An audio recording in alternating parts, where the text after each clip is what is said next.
कच्चा आम मसाला ले लो, कच्चा आम मसाला, खट्टा खट्टा गर्मी में स्वाद दिलाने वाला कच्चा आम मसाला ले लो, सिर्फ 10 रुपए। अरे कुछ भी बोलो, अगर गर्मी में कच्चा आम मसाला नहीं खाया तो और क्या ही खाया। वही मजा ही आ गया ऐसे खाकर तो। बूढ़ी साधना हर रोज की तरह सड़क किनारे बैठकर कच्चा आम मसाला बेचती है। सुबह से शाम तक कच्चा आम मसाला बेचकर साधना थकी हारी शाम को अपने घर आती है। ये क्या बिटिया, तुम दोनों अभी तक पढ़ाई कर रही हो? हाँ माँ, वो अगले हफ्ते से हमारे एग्जाम है ना, इसलिए। दोनों बेटियों को पढ़ाई करता देख बेचारी थकी हारी साधना गर्मी में चूल्हे पर खाना बनाने लगती है और अपने हाथों से अपनी दोनों बेटियों को खाना खिलाती है। माँ, अब आप हमें ही खाना खिलाती रहोगी या खुद भी खाओगी? मैं खा लूंगी बिटिया, पहले तुम दोनों तो खा लो। साधना के पति मनमोहन की मृत्यु महक और राशि के बचपन में ही हो गई थी, जिसके चलते साधना ने बचपन से सड़कों और आसपास की जगह पर घूम घूम कर कच्चा आम मसाला बेचकर ही अपनी दोनों बेटियों को पाल पोस कर बड़ा किया था। मेरे जोड़े, लगता है दोबारा से जोड़ों में दर्द शुरू हो गया। दवाई खत्म हुए भी 2 महीने हो चुके हैं, इस बार दवाई लानी ही पड़ेगी। साधना अपने जोड़ों का दर्द की दवाई लाने के लिए कुछ पैसे लेती है कि तभी राशि और महक साधना के पास आती हैं। मुझे कुछ कॉलेज की किताबें लानी हैं, थोड़े पैसे हैं मेरे पास, अगर आप थोड़े पैसे दे दोगी तो मैं किताबें ले आऊंगी। और माँ, मेरे सभी सूट पुराने हो गए, सभी सहेलियां मेरा मजाक उड़ाती हैं, मुझे कुछ नए सूट लेकर आने हैं, थोड़े से पैसे दो ना। ये लो, तुम्हारी किताबों के लिए पैसे और तुम्हारे सूट के लिए। माँ, तुम बहुत अच्छी हो। साधना दर्द को सहकर अपनी दवाई के पैसे अपनी दोनों बेटियों की किताबों और कपड़ों के लिए दे देती है और चुपचाप दर्द बर्दाश्त कर लेती है। आज तो भगवान की कृपा से थोड़ी अच्छी कमाई हो गई, आज दोनों बेटियों के लिए कुछ अच्छा सा खाने के लिए ले चलूंगी। साधना इतना बोल रही होती है कि तभी उसके सामने एक बड़ी सी गाड़ी आकर रुकती है।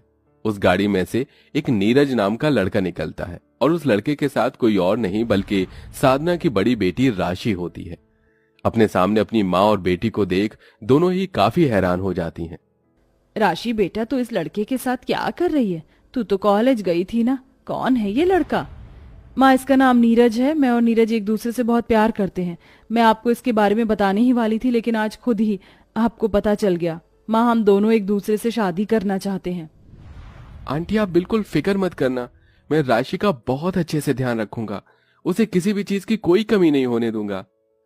नीरज राशि की आंखों में एक दूसरे के लिए प्यार देखकर साधना इस रिश्ते के लिए मान जाती है। नीरज काफी अमीर घर से था, इसलिए शादी में कोई भी कमी न रह जाए, साधना इस बात का काफी अच्छे से ध्यान रखती है। साधना बहन, एक बार फिर सोच लो, तुम तो सारी जमा पूंजी अपनी बेटी की शादी में लगा रही हो। अगर सारे पैसे बेटी की शादी में लगा दोगी तो अपनी कमजोर आंखों का इलाज कैसे करवाओगी? मेरे तो आंखों की रोशनी मेरी दोनों बेटियां ही हैं। अगर वही जीवन में खुश नहीं रहेंगी तो मैं आंखों का इलाज करवा कर क्या ही करूंगी। साधना अपनी आंखों के इलाज के पैसे और सारी जमा पूंजी राशि की शादी में लगाकर उसकी धूमधाम से शादी करके उसकी विदाई कर देती है। राशि का ससुराल काफी अमीर था, इसलिए वो ऐशो आराम से अपनी जिंदगी जीती है। वहीं दूसरी तरफ मेरी पढ़ाई अब पूरी हो चुकी है, इसलिए मैं अब शहर जाकर नौकरी करना चाहती हूँ। लेकिन महक बेटा, अगर तू शहर चली गई तो मैं यहाँ अकेली रह जाऊंगी। तेरे बिना मेरा क्या होगा? आप फिक्र मत करो, मैं इसीलिए ही तो शहर जा रही हूँ ताकि मैं मेहनत करके पैसे कमाऊं और आपको एक अच्छी जिंदगी दे सकूं। महक नौकरी के लिए शहर चली जाती है।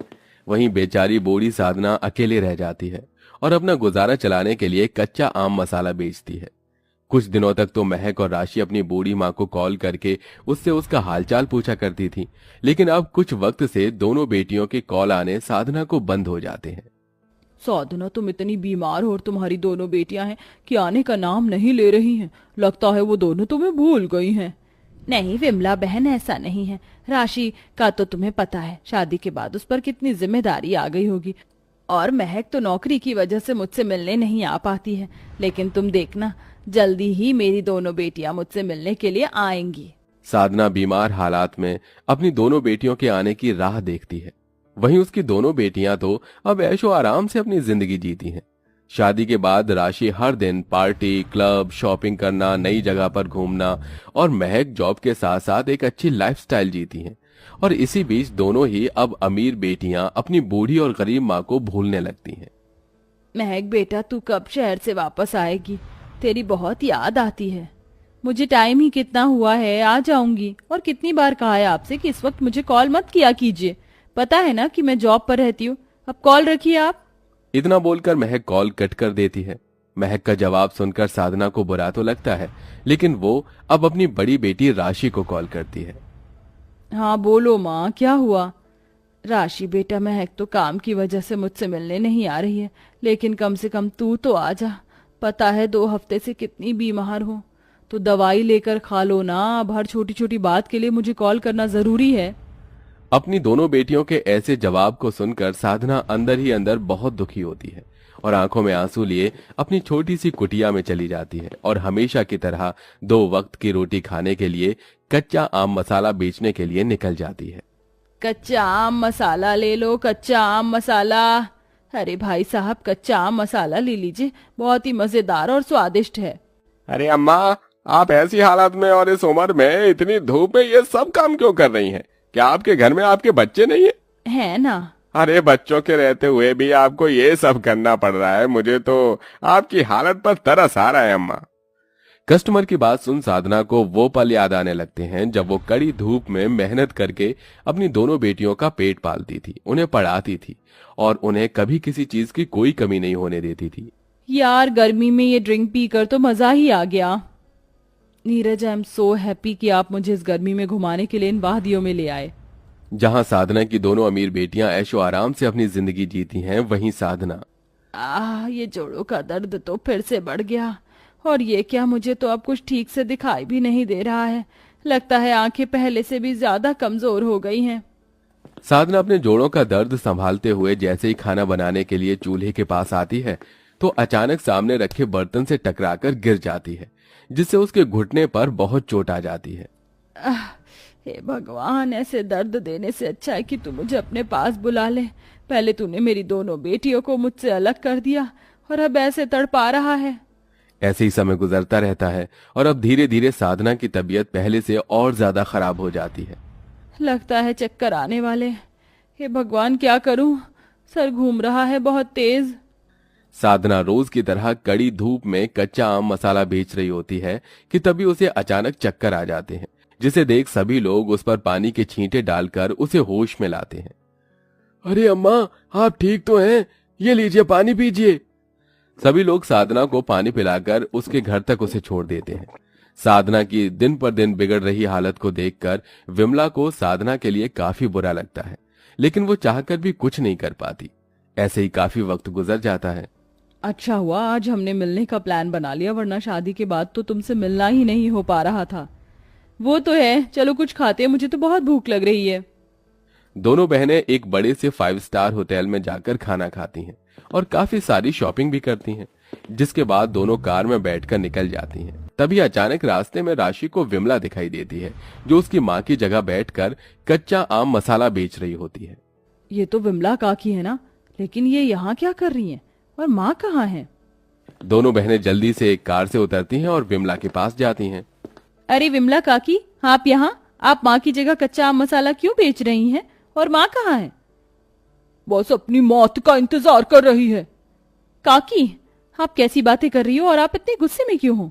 महक और राशि के पूछने पर विमला उन्हें सारी बात बताती है, जिसे सुनकर महक और राशि की आंखों में आंसू आ जाते हैं और वो दोनों बहनें जल्दी से भागती हुई अपनी माँ के पास जाती हैं और देखती हैं कि उनकी माँ की बिल्कुल मरने जैसी हालत हो चुकी है। राशि, महक, तुम दोनों आ गई। मुझे यकीन था कि मेरी बच्चियां जरूर आएंगी। हे भगवान, हमसे क्या गलती हो गई? अपने ऐशो आराम में तो हम आपको भूल ही गए। हम उस माँ को भूल गए जिसने कड़ी मेहनत करके कच्चा आम मसाला बेचकर हम दोनों को पाल पोस कर बड़ा किया था। माँ, हमें माफ कर दो। हम जानते हैं कि हम आपकी माफी के लायक नहीं हैं। नहीं बेटा, ऐसा क्यों कह रही हो?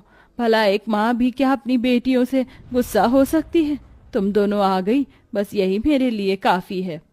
दोनों बहनें अपनी माँ के गले लग जाती हैं, जिसके बाद वो जल्दी से अपनी माँ का अच्छे से इलाज करवाती हैं और अपनी माँ के लिए एक छोटा सा घर खरीद कर उसमें अपनी माँ के लिए सारी रहने की सुविधा भी करती हैं। साथ ही साथ अब अपनी माँ के लिए एक छोटी सी दुकान खोल देती हैं, जिसके अंदर बैठकर उनकी माँ आराम से कच्चा आम मसाला बेचती हैं। वहीं अब दोनों बेटियां अक्सर अपनी माँ से भी मिलने आती हैं।